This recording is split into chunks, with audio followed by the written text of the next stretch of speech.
വിശ്വസ്ത മനുഷ്യർ. 2 തിമോഥെയോസ് 2-ാം അധ്യായം 2-ാം വാക്യം.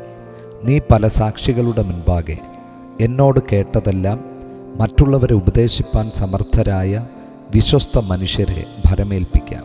ദൈവിക സത്യങ്ങൾ ലോകമെമ്പാടും വ്യാപരിക്കുന്നതിനായി ദൈവം കാലാകാലങ്ങളിലായി വിശ്വസ്തരെ എഴുന്നേൽപ്പിക്കുന്നു.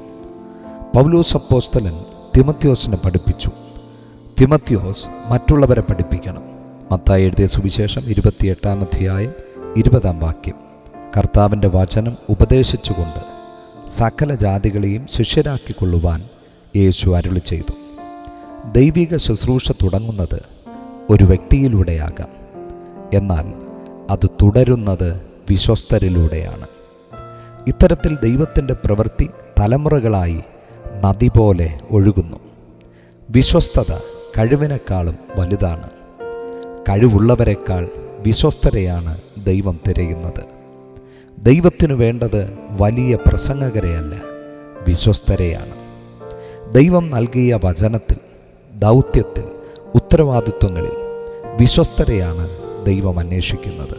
ഇവിടെ മറ്റുള്ളവരെ പഠിപ്പിക്കുക എന്നതാണ് വിശ്വസ്തത എന്നതുകൊണ്ട് പൗലോസ് അപ്പോസ്തലൻ അർത്ഥമാക്കുന്നത്.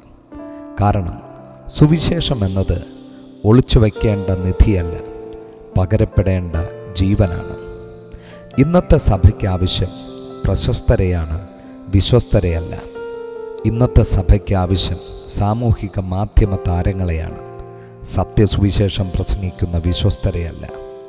പ്രിയമുള്ളവരെ, ഈ കാലത്തിലും ദൈവം തൻ്റെ രാജ്യത്തിൻ്റെ വിശാലത വിശ്വസ്തരിലൂടെ ചെയ്തെടുക്കുന്നു.